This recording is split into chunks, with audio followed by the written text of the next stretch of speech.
Hi, welcome to this video. My name is John, and I'm here to talk about how we generated 1,167 leads from $5. Yes, that's right. Those numbers are correct. I'm going to get into that in just a second, right? So this video is for any, financial advisors, insurance agents, brokers who are kind of struggling with their current client acquisition or lead generation process right now. What we do is obviously help people generate leads. And we try to do it for pretty cheap like we did on this specific campaign. So without wasting any more time and without further ado, let me get right into it. So first of all, I wanted to just kind of show you here the lead generation campaign that we had, just give you a quick overview of the entire thing. As you can see, 1,167 leads. We were averaging $5 a lead. Total spent was a little less than $6,000 on this particular campaign, and the total amount of profit that we made, I believe, eclipsed over $24,000 here.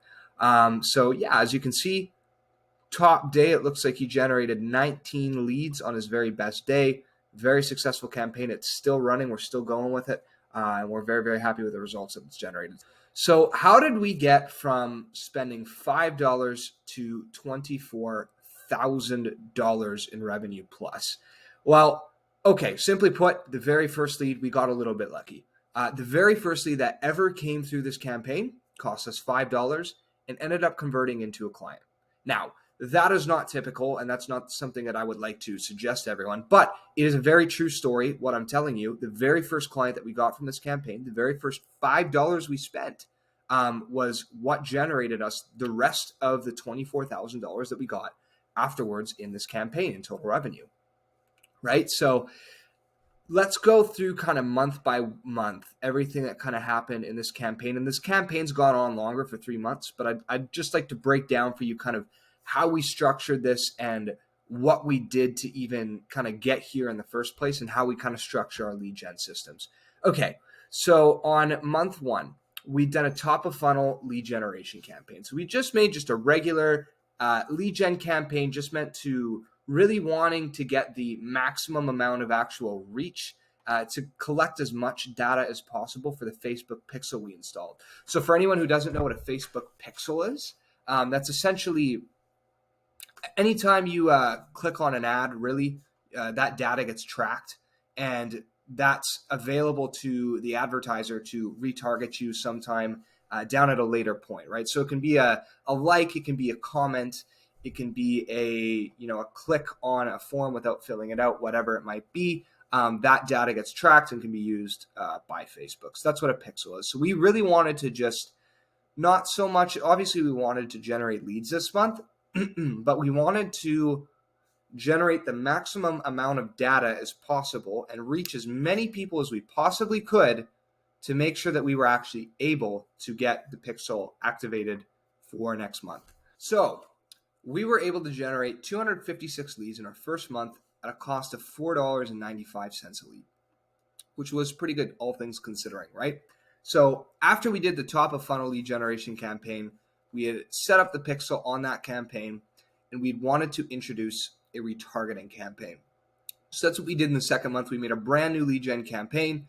That one was cranking out leads for, I believe it was close to about $3 a lead is what we were getting from that retargeting campaign. That's why you want to actually set up the retargeting campaigns to begin with, is so that you can get lower lead costs on your leads. And as you can see, we were able to bring the total lead cost down to $4.87, which doesn't seem too significant, but the quality of leads that came through the top of funnel were much better because we weren't targeting so many people. We were now targeting the exact people we wanted. So we needed to spend a little bit more to get to those people, but the people that were coming through the top of funnel campaign were a lot higher quality, and the calls that our buddy was getting on here was far, far greater. So yeah, it was a little bit of higher lead costs on the individual campaign, but it resulted in total lower costs because of the introduction of the retargeting campaign. So because the retargeting campaign was getting leads for so much cheaper, we could afford to really just aim for quality leads through the top of funnel, which meant that we were able to bring the total lead cost down to $4.87 in the second month. Now, on month 3, we continue to just make a couple little top of funnel, improvements to that campaign, just going through the metrics, looking at the targeting, looking at the age demographic, things like that. Nothing too major for the top of funnel. But now we had invented, well, I shouldn't say invented, but we had added another layer to this campaign now, right? So we had the original retargeting campaign that we were running in month 2. That was set to 30 to 90 days. So any of the people who clicked on the original campaign, that data that gets stored in the Facebook pixel only gets stored for 90 days. After that, you drop out, you leave the system for privacy reasons. They want to do that. So it only goes up till 90 days. All the leads that you generate on Facebook only go up till 90 days. You're only allowed to keep data up till 90 days, right? So, okay. We had generated a lot of prospects there who hadn't filled out the lead form yet. That was data in the pixel. And what we did now is we wanted to repurpose that. So from now on, the campaign had been running for 60 days. So every 30 to 90 days after a prospect initially clicks, we repurposed this retargeting campaign to fit those people. On top of that, we created a new retargeting campaign that was meant to immediately hook the people who are already introduced to the funnel. So anybody who clicked on the top of funnel lead gen ads were then sent and didn't fill out the form, didn't become a client, whatever it might be, they automatically got, blasted with a whole bunch of these retargeting campaigns because we could see that they were interested. We wanted to make sure that we capitalized on the attention that we were getting from them.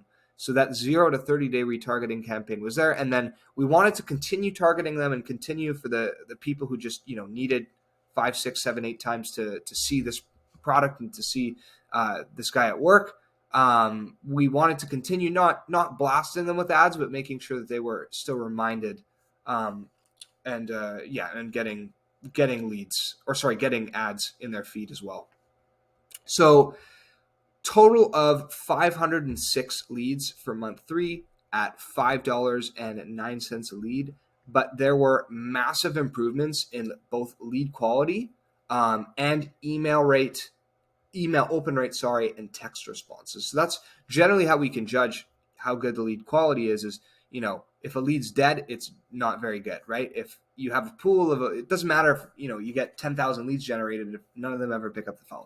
So having these crucial kind of elements here, the email open rate go up and the text response rate go up is a massive improvement. And it's worth how many cents was he losing?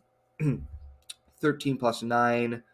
The 22 cents that he was losing on lead cost for quantity, he was definitely making up with the quality of the leads that he was getting through his system because he was just getting on more calls.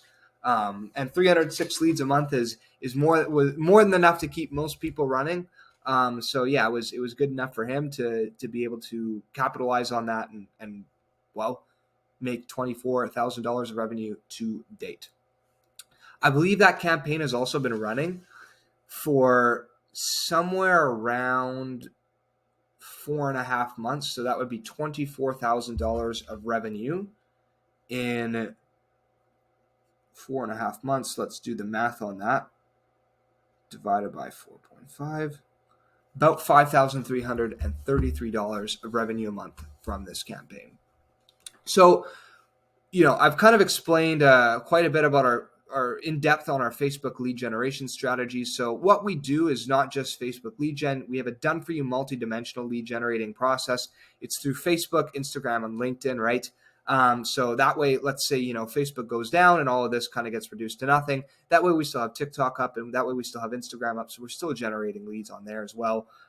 We also have lead nurturing processes that are going to help capture more lead conversion, right? So that's email campaigns, text campaigns. Like I said, he was getting a lot more email opens and text responses. Those are through the campaigns that we were sending in the back end. After the leads had been generated, they were getting blasted with those campaigns to make sure that they actually get on the phone. They actually, got the service, they signed up, and they became clients, because what's the point of leads if they don't become clients, right? So that's another part of the service that we also offer in the exclusive lead system. And we also offer trained appointment setters so that you'll never have to do any cold outreach again, right? So we have people who hop on the phone with all the leads at the end of the month who, come through your system, don't answer any of the emails, don't answer any of the text messages. They get called by an appointment setter who's trained to get them on the call with you to make sure that that call goes smoothly with the way that everything is trained. And that is the exclusive lead system for you guys. Hope that this was able to provide some value, and take care. See you in the next one.